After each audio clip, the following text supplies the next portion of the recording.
So wrapping up the recording here, it was 9 songs. We recorded everything within this window, which started around 11:30 in the morning. We must have gone until about 8:30, 9 o'clock at night, with small breaks to eat or have a snack and a lunch, a little chat or have a coffee. We recorded 2 takes of each song. We chose, man, the take we liked the most.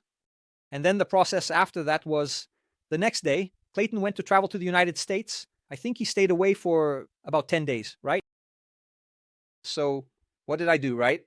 I think it was on the 12th or 13th of February that you traveled. I think you traveled on the 13th. 12? I traveled 12. You traveled on the 12th, right? I think on the 13th or 14th, man, I already went to the studio to get the songs and check some little details, right? What kind of details, folks, that nowadays, when you have a studio where you can tweak, well, man, sometimes a kick drum is off. Why would I leave a kick drum off if it's not pleasing me? Exactly, if it can be improved, right? If it can be put in place. Sometimes the kick drum is off and it sounds good, but sometimes it doesn't. So, man, pull this kick drum here. Man, this isn't 100% on point. Make a little adjustment there. Sometimes it's a very silly thing, but in this work, I decided not to let these small things slide. I've let them slide many times before. I don't want any work, man, here. I want to and use, care. And sometimes in the editing itself there, man, this guitar tone isn't 100%, man. Try to put it a bit more towards the mid-highs. That's the work of post-production. Yeah. Basically, there wasn't much to do, right? But since there are 9 songs, you have to take each song, open it, and see if there's any little detail here or there. In that, Bessa went to record some vocal parts at home, added a little triangle, I think a shake, right? Yes. Not much, right? Of percussion. He sent the tracks, to add to some songs, right? Which are additional.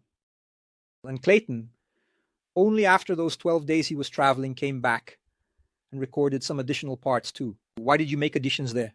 I added some melody harmonies. Changed some tones too.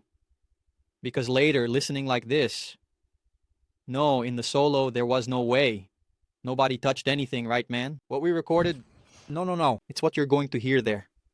Right? If it was wrong, if it was right, the solo doesn't change. You can't change the solo. And now, with the melodies, right, I changed the tone. A bit, it was MIDI there too. I improved it a bit. Anyway, I thought that octave C, which I thought was together with the melody, would sound nice. It gave a good body. Just a little bit, man. Post-production, it was very little. Yeah. So there we finished the mix. Finished the editing. Sent it to Guy. What was his name again, man? Titamonte? Tetamonte.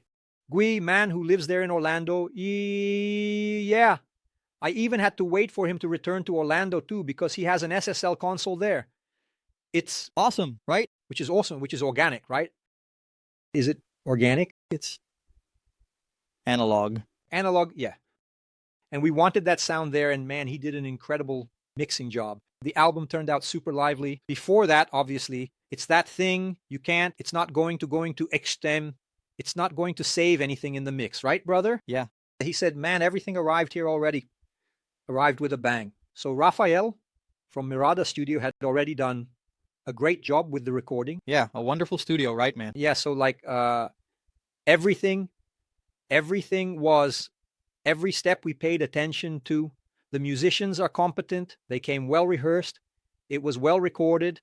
It already arrived hot in the mix. The guy just had to enhance that and put in the mix, the stage where you work with the volumes, right, of the instruments there, right, man? Yes. And basically the mix would arrive and I would take it, share it with Kleyton mainly, but also with the other musicians, right, with Nato, with Bessa. Bessa ended up not giving much opinion on the mix there.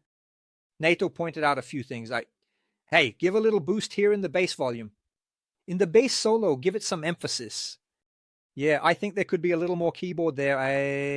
Then it's about volume, right, man? Yeah. But the mix also came almost 100% done, right, man? Man, I really like the sound. I hardly said anything, right, about the mix. Just volume, because he has the knack for sound, right? Guy knows what he's doing, right? Gil knows what he's doing. Wow. The drums. He puts you know those drum and cymbal equalizations, man. I think it's really cool. And so we hope you like it, right? But like we found the sound very lively. Our expectation is that when you listen, is as if you're there with us in the room listening to the sound. Yes. As if it were a live thing. You were live, but without having that part where if you take a cell phone and record live, you lose a lot too, right? Yeah. You have the presence of everyone playing together, but there's also a lot of noise. Yes. So the idea was for you to feel the presence of everyone playing live, but feeling that everyone is, well, separated there, right, man? Uh-huh. Yeah. We recorded in the same room, right, man? That's a complicated thing. That's why we have to use headphones, right, man? Leakage is there, right? But I think, man, I think that's really, really cool, you know? This thing now with headphones, you know? Man, that's really annoying, dude. In the studio, you have to have it because there, unless you put a PA and, yeah, a giant leak. But, dude, this thing with sound and headphones, man, it takes away a lot of the musician's potential, you know? The guy gets emotional from listening, you know? The guy needs to, yeah, get emotional with the organic happening, for example, in churches now. You put on a pair of headphones there, my brother, you end up, it's like you're in an isolated room, you know? You don't feel the audience, right? You don't feel it, man. You don't feel what's going on. If the church is singing, if they're glorifying, if no one, man, headphones are really annoying, man. Man, I'm the kind of guy who still votes for those, you know, floor monitors side.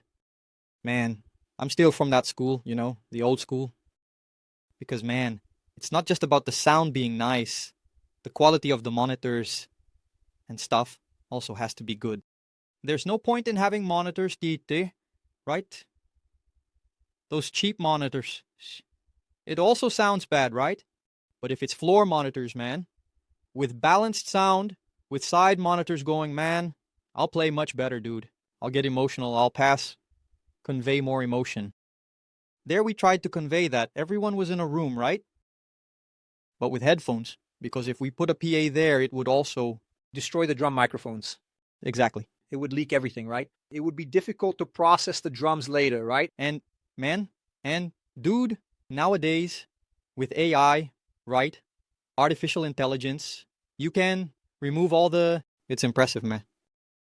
The guys are using it. The guy who mixes, call him. Do you have a problem with voice leakage? None, man. You can record, I'll remove it. Remove everything. But anyway, until people get used to this, they've already implemented this headphone thing, right, man? It's comfortable like this, right? People are finding it comfortable. I think this, you know, takes away a good percentage of the guy's musicality. I think the following, man, let's go. This is a topic we've already discussed here several times as well. It's that the reality of stages has been this, right? No, of shows. I mean, even of shows, right? In shows, there's still, right, man, you ask for a monitor because you arrive with the artist. You know, when I traveled for many years, I would arrive and say, I want my monitor. There can be headphones, of course, from the AVS. There's a headphone for the click. But I want the F show thing. I want the headphone just for the click. I want to hear the crowd. I want to hear the people. I want to be moved as much as I want to move the people, damn it. Otherwise, I'll become a robot playing. Soon, when music is needed, the robot will be saved because of leakage, for God's sake. But then in the church, especially here in Rio de Janeiro, it's almost 100%. Oh, everyone, all without headphones, man. The guys cleaned everything up. Everything with headphones. Yeah, everything with headphones. Yeah. Without guitar amplifier. Without bass amplifier. It's okay. I think that was a side effect, you know? I think the guys messed up the stage so much, right? I don't like to play loud on stage, my monitor. I want to hear it mixed, man. But my brother, I played with a lot of people who cranked it up, you know? The guy's amplifier, my brother was there interfering with the PA. It was that kind of struggle, you know? And I think that's also a lack of coherence, a lack of wisdom on the guy's part. So because of that, man, that's why this repression came about. right? Of removing all monitors. Yeah, taking them out of churches, removing the monitors. Man, I don't know, you know? I would bring everything back. Now, we need to educate. I think the way forward is to educate people to play at a standard volume without piercing anyone's ears, without bothering. I think it's possible to balance it too, right, man? The guy can, use headphones and have a monitor there too, right? I think a lot of people do that. Now, I think the sound we play, man, at a show, there's no way, right, man? An instrumental show like that, you have to feel the band, man. There's no way. If you don't feel the band there, it's because the band's engagement with one musician listening well to what the other is doing and feeling, how it's mixed, is extremely important, right? There are technologies now where there are headphones that don't block everything, right? There are headphones that block everything, and I think that's I think it's a mistake, the guy who buys the headphones that block everything, man. Because the guy will be very individual, in a cage. There are headphones now, they're expensive, that you can extract the outside sound, right? And the quality, my brother, an amazing quality, like, studio PA quality, but they cost $4,000, dude. How are you going to reach that level? People are using headphones that cost 200 Rs, 300 Rs, man. You understand?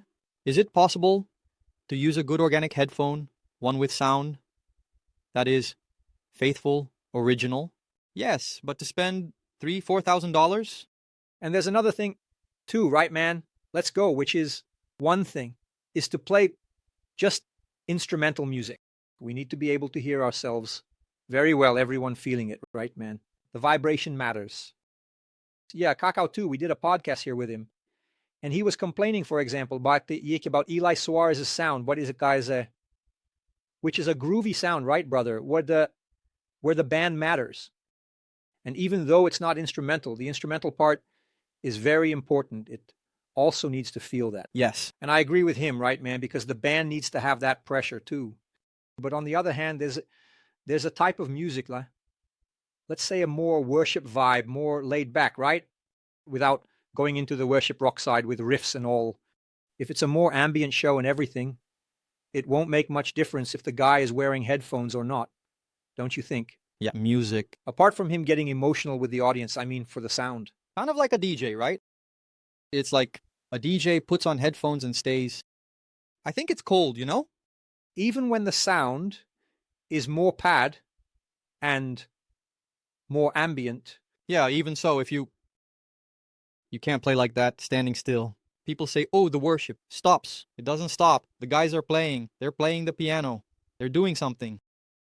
And for that, man, I think you have to be hearing yourself well. You have to hear well. You have to, unless you can't create anything. But you're hearing yourself well. The whole point is, I'm not saying the guy is hearing poorly.